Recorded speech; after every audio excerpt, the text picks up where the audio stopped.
उत्तर प्रदेश का फिरोजाबाद देश का सबसे बड़ा कांच उत्पादन केंद्र है। कांच उद्योग को फरवरी में पेश होने वाले केंद्रीय बजट से अनुकूल प्रावधानों की उम्मीद है। कांच निर्माताओं का कहना है कि पुरानी इकाइयां भीड़ भाड़ वाले इलाकों में हैं, इससे सुरक्षा का जोखिम है। सरकारी मंजूरी के बिना जगह बदलना और विस्तार करना मुश्किल है। उनकी शिकायत है कि तेल आपूर्ति सीमित है और कीमतें अस्थिर हैं। इससे उत्पादन में कमी आई है।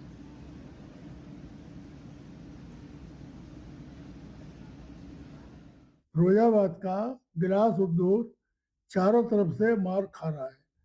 पहला तो हमारी हाथ बंधे हुए हैं, हमें गैस सीमित मात्रा में मिलती है तो हम अपने उत्पादन को नहीं बढ़ा सकते। दूसरा, जो गलियों में कारखाने हैं 50 साल 40 साल 60 साल पुराने, उनको हम खुले में नहीं ला सकते कि जहाँ हम आराम से काम कर सकें। घनी बस्तियों में दिक्कत हो रही है बहुत, और सरकार के द्वारा कोई ऐसी औपचारिकता नहीं निभाई गई जिससे भाई जो घनी बस्ती में कारखाना है उसको हम अपना भार ट्रांसफर करके ले जाएं। 1995 में गैस आने के बाद यहाँ कोई क्रांति नहीं आ पाई। गिलास की मंडी खत्म होती चली जा रही है।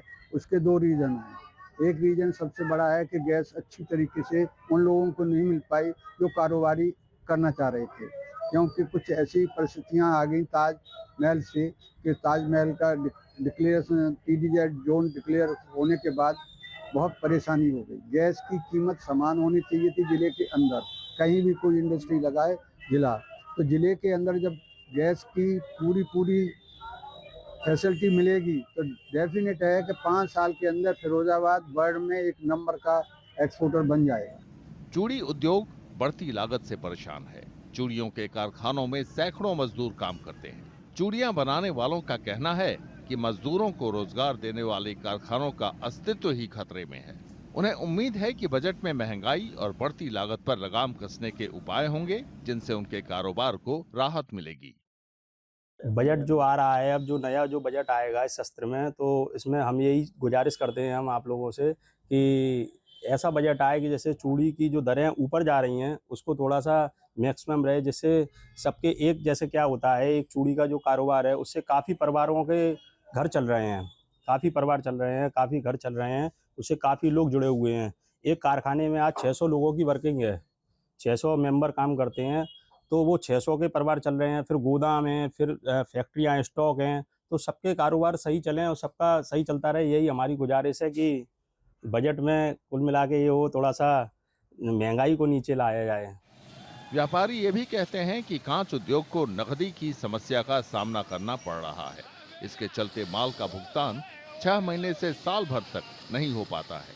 कांच उद्योग समय पर भुगतान सुनिश्चित करने के लिए कानूनी ढांचा बनाने और GST दर मौजूदा 18% से घटाकर 5 से 8% करने की मांग कर रहा है।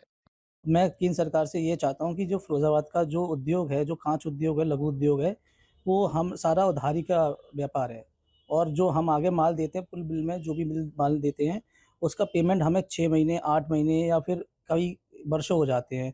जिससे कि मैं केंद्र सरकार से कहना चाहता हूँ कि हमारा पेमेंट के लिए ऐसी सख्त कार्रवाई करी है जिससे कि पेमेंट बहुत जल्दी से जल्दी मिले। उसके लिए कोई भी सख्त कानून नहीं बना हिंदुस्तान के अंदर अभी तक। और क्या उम्मीद है आने वाले बजट को लेकर? आगे वाली बजट ये है, उम्मीद ये है कि आगे जो इनकम टैक्स का स्लैब है वो बढ़ाया जाए और GST की दरों को कम किया जाए, जिससे कि क्या 18% अभी कांच उद्योग पर लग रहा है उसको 8 करा जाए या 5 करा जाए। उद्योग जगत के हितधारकों को उम्मीद है कि केंद्रीय बजट से उनकी हालत बेहतर होगी, क्योंकि कांच उद्योग के कारीगरों और उनके परिवारों के लिए काफी कुछ दांव पर लगा है।